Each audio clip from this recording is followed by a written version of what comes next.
నమస్తే BCN news కి స్వాగతం. నా పేరు నీలిమ. ముందుగా ముఖ్యాంశాలు.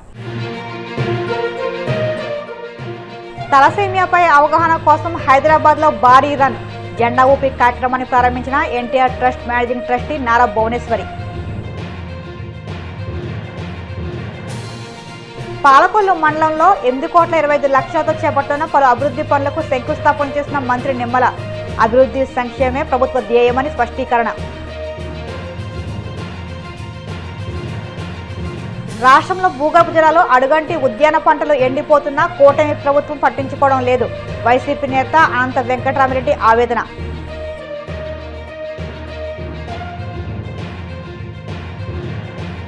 శ్రీనివాస మంగాపురం శ్రీ కళ్యాణ వెంకటేశ్వర స్వామివారి ఆలయంలో ముగిసిన వసంతోత్సవాలు. భక్తుల గోవిందనామ స్మరణతో మారుమోగిన ఆలయం.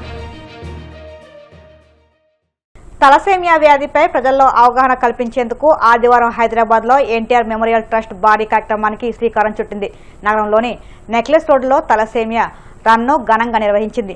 జలవిహార వద్ద జరిగిన ఈ కార్యక్రమానికి NTR Trust managing trustee Nara Bhuvaneshwari ముఖ్య అతిథిగా హాజరై జెండా ఊపి రన్ను ప్రారంభించారు. ఈ పరుగుల్లో 3K, 5K, 10K విభాగాల్లో యువత, నగరవాసులు ఉత్సాహంగా పాల్గొన్నారు. ఈ అవగాహన కార్యక్రమానికి భారత మహిళా క్రికెట్ జట్టు మాజీ కెప్టెన్ మిథాలీ రాజ్ బ్రాండ్ అంబాసిడర్గా వ్యవహరించారు. ఎన్టీఆర్ ట్రస్ట్ తలసేమియా బాధితులకు ఉచితంగా రక్తం, మందులు అందిస్తుందని భువనేశ్వరి గుర్తు చేశారు. వైసీపీ పాలనలో భ్రష్టు పట్టిన వ్యవస్థలన్నింటినీ గాడిలో పెట్టి ప్రజా సంక్షేమే ధ్యేయంగా రాష్ట్రంలో అభివృద్ధి సంక్షేమం దిశగా కూటమి పాలన సాగుతున్నదని మంత్రి నిమ్మల రామానాయుడు అన్నారు. పశ్చిమ గోదావరి జిల్లా పాలకొల్లు మండలం ఆగర్తిపాలెం, పూలపల్లి, ఆగుర్రు, గోరింటాడ, సగం చెరువు గ్రామాల్లో 8,25 లక్షలతో చేపట్టనున్న అభివృద్ధి పనులకు కూటమి నాయకులతో కలిసి మంత్రి నిమ్మల శంకుస్థాపన చేశారు. ఈ సందర్భంగా గోరింటాడ గ్రామంలో జరిగిన బహిరంగ సభలో ఆయన మాట్లాడుతూ పాలకొల్లు నియోజకవర్గంలోని వైసీపీ నాయకులు గత పాలనలో ZP chairman, DCCB, DCMS, TTD board సభ్యులు వంటి పదవులు అనుభవించారే గాని అభివృద్ధి మాత్రం పట్టించుకోలేదని విమర్శించారు. అటువంటి పార్టీ నాయకులను ప్రజలు దూరం పెట్టాలన్నారు. 8,34 రూపాయల ఈరోజు శంకుస్థాపన కార్యక్రమాలు చేసుకోవడం జరిగింది. ఈ రకంగా మీకు మెయిన్ R&B రోడ్లు వేస్తూ ఉన్నాం, రైతులకు వెళ్ళేటువంటి గ్రావెల్ రోడ్లు వేస్తూ ఉన్నాం, మీరు తాగేటువంటి మంచినీళ్లు సౌకర్యాలు అందజేస్తూ ఉన్నాం. మరి ఇవన్నీ ఎప్పుడు చేస్తూ ఉన్నాం? ఈ ప్రభుత్వం వచ్చినటువంటి 20 నెలల్లోనే ఇన్ని పనులు మీ గ్రామాలకి, మీ 4-5 గ్రామాల్లోనే చేస్తూ ఉన్నాం. ఇట్లా 67 గ్రామాలకు చేస్తూ ఉన్నాం మన నియోజకవర్గాల్లో. ఇట్లా 31 వార్డులకి మున్సిపాలిటీలో చేస్తూ ఉన్నాం. అంటే ఇంత అభివృద్ధిని పరిగెట్టించి పనిచేస్తూ ఉన్నాం ఈ 20 నెలల్లోనూ. మరి సంక్షేమం కూడా పెద్ద ఎత్తున ఇస్తూ ఉన్నాం. 200 రూపాయల పింఛన్ని 2,000 రూపాయలు చేసింది చంద్రబాబు నాయుడు గారు. 3,000కి 3,000 కలిపి 6,000 రూపాయలు ఈవేళ దివ్యాంగుడు గడప దగ్గర ఇస్తూ ఉన్నాం. ఈవేళ భారతదేశంలో ఏ రాష్ట్రమైనా వెళ్ళండి మీరు, ఒక్క తెలంగాణలోనే 2,000 రూపాయలు, మిగిలిన అన్నిటువంటి రాష్ట్రాల్లో 1,500, 1,000, కొన్ని రాష్ట్రాల్లో అయితే 500 రూపాయలు మాత్రమే పింఛన్ నెలకిచ్చేది. ఒక్క ఆంధ్రప్రదేశ్ రాష్ట్రంలో మాత్రమే 4,000, 6,000, 10,000, 15,000 రూపాయలు ఇస్తున్నటువంటి ఏకైక ప్రభుత్వం మన తెలుగుదేశం, జనసేన, బీజేపీ ప్రభుత్వం. దయ ఉంచి విషయాన్ని మీరు గుర్తుపెట్టుకోవాలి. అదేవిధంగా తల్లికి వందనం ఉంది. ఎంతమంది పిల్లలుంటే అంతమందికి ఇస్తూ ఉన్నాం. మీరు చూస్తూ ఉన్నారు అన్నదాత సుఖీభావ కింద ఇవాళ ప్రతి రైతుకి పెట్టుబడి సాయంగా 20,000 రూపాయలు కేంద్రం సహకారంతో రైతాంగానికి అందజేస్తూ ఉన్నాం. అదేవిధంగా 3 గ్యాస్ సిలిండర్లు సంవత్సరానికి మహిళలకు ఉచితంగా అందజేస్తూ ఉన్నాం. ఆర్టీసీలో టికెట్ లేకుండా మా మహిళలు ఎక్కడ ఎక్కి ఎక్కడ దిగినా ఆర్టీసీ బస్సులో టికెట్ లేకుండా మీకు ఉచితంగా ప్రయాణం కల్పించాం. మీ అందరూ కూడా ఉచితంగా ప్రయాణం కల్పిస్తే మా ఆటో సోదరులు వచ్చి మీరందరూ కూడా ఆర్టీసీలో ఉచితంగా ప్రయాణం పెట్టారు, మాకు నష్టం వస్తుందని అంటే మళ్ళీ వాళ్ళకి ఒక్కొక్కరికి 15,000 రూపాయలు మళ్ళీ ఆటో డ్రైవర్ల సేవలు అని చెప్పి వాళ్ళకి వేసాం. ఈ 20 నెలల్లో ఈ ప్రభుత్వం ఒక్కొక్కటి చేసుకుంటూ ముందుకెళ్తున్నటువంటి పరిస్థితిని ఇట్లా అనేకమైనటువంటి డెవలప్మెంట్ చేశాం. ఇలాంటి వెల్ఫేర్ స్కీమ్స్ చేస్తూ ఉన్నాం, సంక్షేమం. నేను మళ్ళీ వ్యక్తిగతంగా ఈ నిధులు తీసుకురావడమే కాదు, ప్రభుత్వం నుంచి ఇతరత్ర సిఎస్ఆర్ ఫండ్స్ అంటే పెద్ద పెద్ద ఇండస్ట్రీలు ఉంటాయి, పరిశ్రమలు, పెద్ద పెద్ద ఏజెన్సీలు ఉంటాయి. వాళ్ళని కూడా నేను రిక్వెస్ట్ చేసి వాళ్ళ నుంచి కూడా డబ్బులు అడిగి చేస్తూ ఉన్నాం. అంటే ఇట్లా నాకున్నటువంటి ప్రతి ఇన్ఫ్లుయెన్స్, ప్రతి పరిచయం ఎవరికి ఉపయోగిస్తూ ఉన్నాం? ప్రభుత్వం నుంచి వచ్చేటువంటి అభివృద్ధి సంక్షేమమే కాకుండా నాకున్నటువంటి పరపతి, నాకున్నటువంటి ఇన్ఫ్లుయెన్స్ ఎవరికి ఉపయోగిస్తూ ఉన్నాం? మీకోసం, మన నియోజకవర్గం కోసం. ఎందుకంటే కుటుంబం అంటే నేను, నా భార్య, నా 2 పిల్లలు, మేము నలుగురు నా కుటుంబం అనుకోవట్లా. నా కుటుంబం అంటే నా నియోజకవర్గంలో ఉన్నటువంటి 2 లక్షల మంది కూడా ఒక కుటుంబంగా భావిస్తూ ఉన్నా. అందుకే నాకు ఏదైనా అవకాశం ఉంటే నా కుటుంబంగా భావించి మీకు అందిస్తూ ఉన్నాను అవన్నీ కూడా. ఇంత మంచిగా మరి ఇంత కష్టపడి పని చేస్తూ ఉన్నాం. ఇప్పుడు నేను మనం గెలిచాం కాబట్టి పనులు చేయగలుగుతున్నాం, మన ప్రభుత్వం వచ్చింది కాబట్టి పనులు చేయగలుగుతున్నాం. లేకపోతే మేము చేయగలుగుతామా? గతంలో నేను ఎమ్మెల్యే అయ్యాను 1924, ప్రభుత్వం రాలేదు. ఏమన్నా జరిగినాయా? ఏం జరగల. ఆ రోజు కూడా ఉన్నారు వైఎస్ఆర్సీపీ నాయకులు, కానీ వాళ్ళ పదవులు తెచ్చుకున్నారు, కానీ మీ వంక చూసిన వాళ్ళు ఎవరు?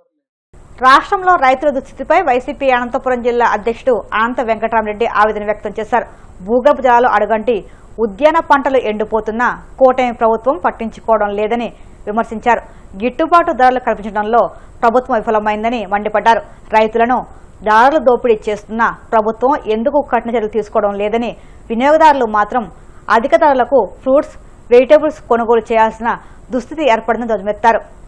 రాష్ట్రంలో రైతుల యొక్క పరిస్థితి ముఖ్యంగా ఉమ్మడి అనంతపురం జిల్లాలో చాలా దమనీయంగా కూడా తయారయ్యింది. హార్టికల్చర్, ఉద్యాన పంటలు పండించే రైతులు కావచ్చు, లేకపోతే ఇతర పంటలు కూడా పండించే రైతులు, ఇతర రైతుల యొక్క పరిస్థితి కూడా చాలా దమనీయంగా కూడా ఉంది. దిక్కుతోచని పరిస్థితుల్లో కూడా మన జిల్లాలో, అనంతపురం జిల్లాలో కూడా ఉన్నారు. ఏదైతే ఉద్యాన పంటలు పండించే రైతుల్ని చాలా కూడా దినదినానికి కూడా ఈ జిల్లాలో భూగర్భ జలాలు కూడా తగ్గిపోతూ ఉన్నాయి. మీటర్ల కొద్ది కూడా తగ్గుతూ పోతున్నాయి. నిట్ట నిలువున ఈరోజు చెట్లన్నీ కూడా కొన్ని లక్షల రూపాయలు 10, 15, 20 సంవత్సరాల నుంచి పెంచిన చెట్లు తన కళ్ళ ముందరే నీరు అనేది కూడా లేకోకుండా ఎండిపోతూ ఉంటే, పసి పిల్లల కంటే కూడా ఎక్కువ చూసుకున్న ఈ చెట్లు ఎండిపోతుంటే వారి యొక్క పరిస్థితి చాలా దమనీయంగా కూడా ఉంది. కానీ వీరి పరిస్థితిని గురించి కానీ ఇతర పంటల పరిస్థితుల గురించి పండించే రైతుల గురించి కానీ ఈనాడు ప్రభుత్వం పట్టించుకోలేదు. ప్రజాప్రతినిధులు ఉదాసీనంగా కూడా ఉన్నారు. ప్రభుత్వము అలాగే వ్యవహరిస్తూ ఉంది. 3 మంత్రులు ఉన్నా, ఇంతమంది ప్రజాప్రతినిధులు ఉన్నా రైతుల యొక్క పరిస్థితి అనేది కూడా ఎక్కడ కానీ లేదు. ముఖ్యంగా ఈ జిల్లాలో, మన అనంతపురం జిల్లాలోనే దాదాపుగా కూడా 22 మండలాల్లో కూడా భూగర్భ జలాలు అనేది కూడా తగ్గిపోతూ ఉన్నాయి. ముఖ్యంగా గాలిదిన్న మండలంలో కానీ యాడికి, పుట్టూరు, ఎల్లనూరు, కూడేరు, బెలుగుప్ప, బ్రహ్మసముద్రము, సెట్టూరు, ఇలాగ అనేక మండలాలు కూడా, బుక్కరాయ సముద్రము, 22 మండలాల్లో కూడా భూగర్భ జలాలు ఎండిపోతున్నాయి. ఒక 7-8 మండలాల్లో అయితే ఇంకా ఎక్కువ కూడా, అంటే ఈ గార్లదిన్నె, యాడికి, పుట్టూరు, ఎల్లనూరు, కూడేరు, ఇవన్నీ పరిస్థితులు కూడా చాలా దమనీయంగా ఉన్నాయి.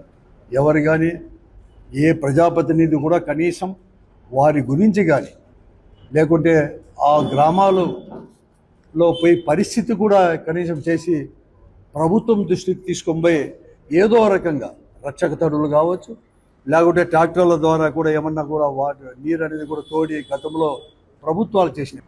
అటువంటి ప్రయత్నాలు కూడా నేను అనుకున్నాను, 2002లో అనుకున్నాను. ఇదే తెలుగుదేశం పార్టీ ఉన్నప్పుడు కూడా అప్పుడుండే పరిస్థితుల్లో సింహాతురపురం మండలం కానీ పులివిందల్లో ఒక దగ్గర అనేది కూడా బోర్ లేపించి నీరు అక్కడి నుంచి కూడా ట్రాన్స్పోర్ట్కి చేసిన ఉదంతాలు కూడా ఎన్నో కూడా ఉన్నాయి. అలాగే రాజశేఖర రెడ్డి గారు ముఖ్యమంత్రిగా ఉన్నప్పుడు కానీ, లేకపోతే ఇతర వాళ్ళు కూడా ముఖ్యమంత్రి కూడా రక్షక తడులు కూడా అందించాము. ఈ జిల్లాలో మేమంతా కూడా ప్రజాప్రతినిధులుగా ఉన్నాము ఆ రోజు. కానీ ఈ రోజు అటువంటి పరిస్థితి ఎక్కడ కానీ కనిపించలేదు. కనీసం వారి గురించి కూడా ఆలోచన చేయలేని పరిస్థితి కూడా ఉంది. ఈ ఉద్యాన పంటల పరిస్థితి కాదు, కనీసం వీరు పండించిన దానికి కూడా, వీరు ఏదైతే ఉన్నారో దానిలకు కూడా మార్కెట్లో కూడా ఎక్కడ కానీ మార్కెటే లేకుండా, మొన్నటి వరకు కూడా రైతుల దగ్గర చీనాకాయలు ఉండేటప్పుడు మార్కెట్ అనేది కూడా లేదు. 28, 18, 22, 23 రూపాయల టన్నుకు అనేది ఉండేది. అది 2 షూట్లు కూడా ఇచ్చేవాళ్ళు ఒక లారీకి 10 టన్నులకు కూడా, అంటే 2 టన్నులు ఫ్రీగా తీసుకొని పోయే పరిస్థితి కూడా ఉండేది. ఇప్పుడు మార్కెట్లో మామిడి కాయలకు ఉన్నటువంటి కూడా తగ్గిపోయినాయి. ఒక 2-3 రోజుల నుంచి కూడా డ్రాస్టిక్గా పడిపోతూ ఉన్నాయి. ఇంకా అరటికి అవన్నీ చెప్పాల్సిన అవసరం కూడా లేదు. ఎక్కడ కానీ ఈ మార్కెట్లో ఇంటర్వెన్షన్ అనేది కూడా ప్రభుత్వం కూడా లేనిది. కేవలం దళారుల యొక్క మధ్యవర్తిత్వం వాళ్ళది కూడా ఎక్కువైపోయి వారికి ఆదాయం కొనుగొల్చడానికి వాళ్ళని ప్రొటెక్ట్ చేసేదానికే ఈరోజు ప్రభుత్వం కావచ్చు ప్రజాప్రతినిధులు కూడా వారి దగ్గర నుంచి దండుకు ఈ జిల్లాలోనే ఎక్కడైతే ఉన్నారో మార్కెట్లు అనేది కూడా ఉన్నాయో మార్కెట్ యార్డ్ కావచ్చు లేకుంటే టమాటో మార్కెట్లో కావచ్చు ఇక్కడ కూడా అన్ని మార్కెట్లు అట్లా పులివిందలు కానీ పులివిందలు కూడా మార్కెట్ ఇచ్చినా కానీ వీరే ప్రజాప్రతినిధులు కూడా వారి దగ్గర నుంచి కమిషన్లు తీసుకుంటూ వాళ్ళను ప్రొటెక్ట్ చేస్తున్నారు. ఇప్పుడు కాసేపు ప్రకటనలు.